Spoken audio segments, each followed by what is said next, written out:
Hi viewers, welcome to Ganesh Educational Hub.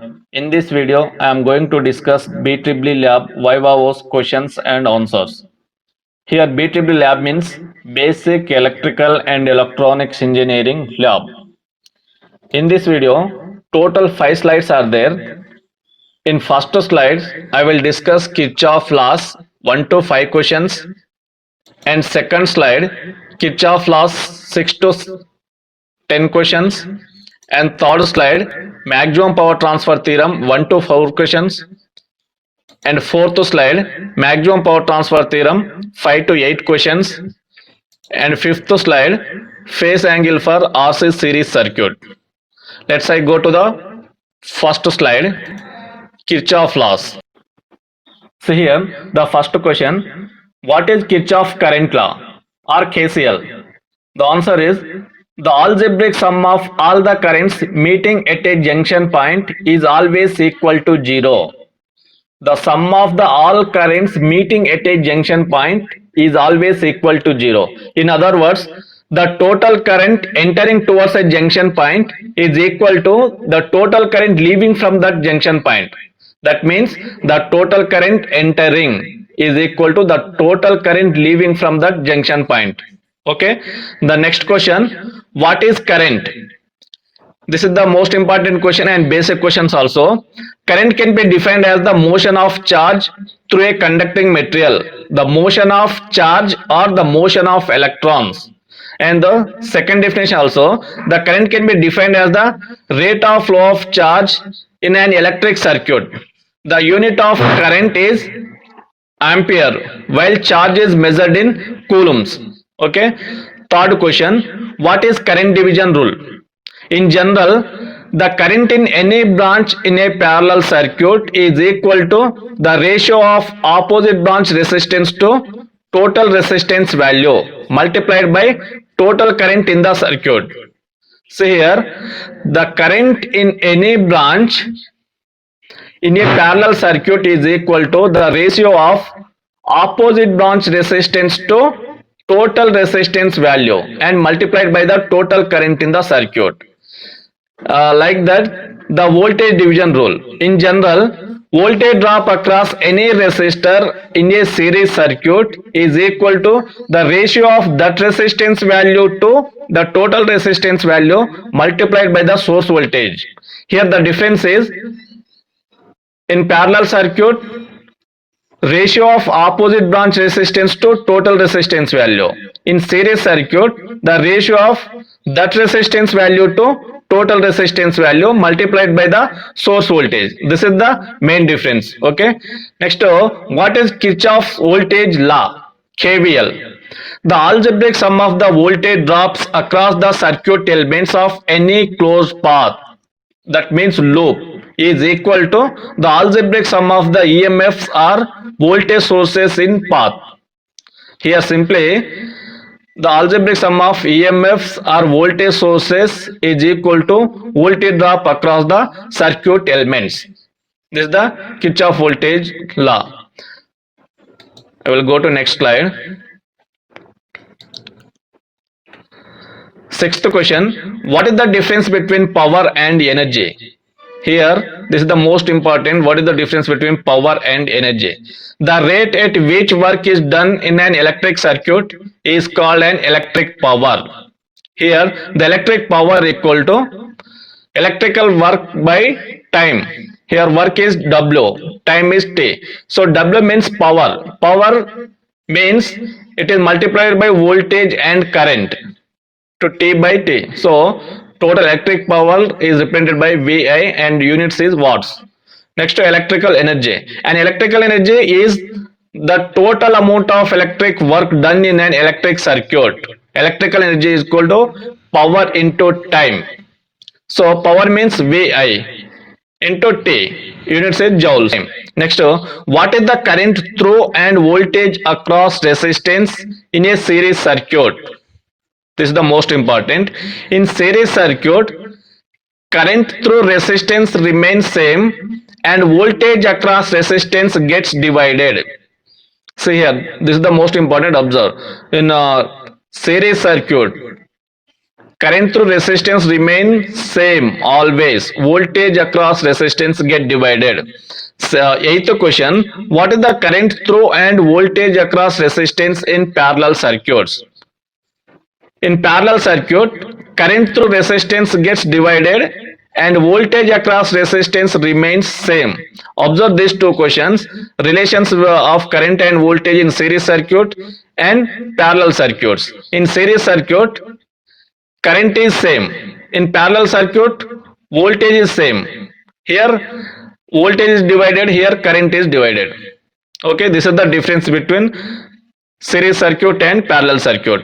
Next, what is the current and voltage in short and open circuits? So here we observe what is the relation of current and voltage in short and open circuit. Voltage across short circuit is always zero and current flows through the short circuited path. And current through open circuit is always zero and voltage across open circuited terminals. Next question, what is Ohm's law? This is the basic question. Okay, the current flow through electric circuit is directly proportional to voltage across the circuit and inversely proportional to the resistance of the circuit, provided the temperature is constant. Here, temperature is always constant. Simply, the current through electric circuit is directly proportional to voltage across the circuit and inversely proportional to resistance of the circuit, and temperature is constant. We'll go to next, maximum power transfer theorem. This is the maximum power transfer theorem. First question, what is the statement of maximum power transfer theorem? Here, the maximum power transfer theorem states that the DC voltage source will deliver or transfer maximum power to the variable load only when the load resistance is equal to source resistance. So here, the main condition is when the load resistance is equal to source resistance. On that condition, the DC voltage source transfer the maximum power to the variable load. This is the statement of maximum power transfer theorem. So the maximum power transfer theorem states that the DC voltage source will deliver or transfer maximum power to the variable load only when the load resistance is equal to source resistance. Okay, the second question, where is maximum power transfer theorem used? The maximum power transfer theorem is applied in radio communication, the most important, where the power amplifier transmits the maximum amount of signal to the antenna if and only if the load impedance in the circuit is equal to source impedance. See here also it's transfer the signals to the antenna if and only if the load impedance is equal to source impedance. When the load impedance is equal to source impedance, this condition will be satisfied. Okay, it is also applied in audio systems where the voice is to be transmitted to the speaker. Here also this condition will be satisfied. That condition will be load impedance is equal to source impedance or load resistance is equal to source resistance. Okay, this is the condition. How much power? Third question, how much power will be delivered if the load resistance is zero? How much power will be delivered if the load resistance is zero? If the load resistance is zero, what happen? See here, the power delivered is zero when the load resistance is zero, as there is no voltage drop across the load during these conditions. See here, in load side resistance is zero, there is no voltage drop. Voltage drop means I into R. Here resistance is zero, there is no voltage drop. So the power delivered is zero in this condition only. And fourth question, how much power will be delivered if the load resistance reaches to infinity? See here, this is the one type of question or one condition, and this is the another condition. If the load resistance reaches to infinity, what happen? If the resistance reaches to infinity means there is no current will be flow. The power delivered is zero as the load resistance reaches to infinity, as there is no current flow through the load.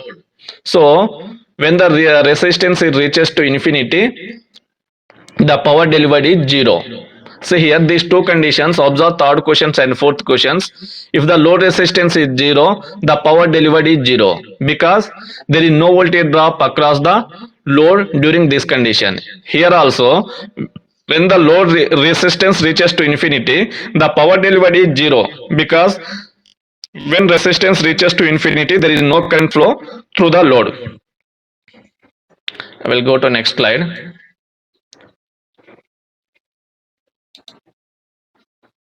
Fifth question, what is the power transfer efficiency in maximum power transfer theorem? We must remember that this theorem results maximum power transfer but not a maximum efficiency. See here, it transfer maximum power but not a maximum efficiency. If the load resistance is smaller than source resistance, power dissipated at the load is reduced while most of the power is dissipated at the source. Then the efficiency becomes lower, that is 50%. So in maximum power transfer theorem, efficiency is 50% and the power will be maximum transferred. Sixth question, is it possible to apply maximum power transfer theorem to AC as well as DC circuit? Maximum power transfer theorem can be applied to both DC and AC circuit, but the only difference is that the resistance is replaced with impedance in AC circuit. Okay, it is applicable both DC and AC, but difference is resistance is replaced with impedance in AC circuit. In case of DC circuit, resistance is applicable. In case of AC circuit, impedance is applicable. This is the difference of AC and DC of maximum power transfer theorem. Next question, what are the limitations of maximum power transfer theorem? One of the limitation of maximum power transfer theorem is the efficiency is only 50%, and therefore it cannot be used in power system where efficiency is the main concern. Next question, what is the statement of maximum power transfer theorem in AC circuit? The maximum power transfer theorem states that the AC voltage source will deliver maximum power to the variable complex load only when load impedance is equal to complex conjugate of the source impedance. So here, observe, in AC voltage and DC voltage, main difference is load. In case of DC voltage, the maximum power will be transferred when load resistance is equal to source resistance. In case of AC, maximum power will be transferred when load impedance is equal to source impedance. This is the difference of maximum power transfer theorem in AC circuit and DC circuits. Next, I will go to RC series circuit. First question, what is the phase angle? The phase angle theta is defined as the angle between voltage and current. Here theta means angle between voltage and current. Second question, what is the application of RC circuit? RC circuit can be used to filter a signal by blocking certain frequencies and passing others. Here blocking certain frequencies and filter the signal. This is the application of RC circuit. How does a RC circuit work? An RC circuit has a resistance and capacitance. It is represented by R and C. A capacitor can store energy and a resistor placed in series with it will control the rate at which it charges or discharges. This produces a characteristic time dependence that turns out to be exponential. Why there is a phase shift in RC circuit? As frequency increases, less AC current passes through the capacitance because it is difficult for the charged dipoles within the dielectric to switch quickly. Therefore, higher frequencies underemphasize the out of phase proportion of RC circuit, making the angle smaller. Last questions, how is RC calculated? The transient response or a series RC circuit is equivalent to phi time constant. This transient response time T is measured in terms of tau equal to R into C in seconds, where R is the value of resistance and C is the value of capacitor.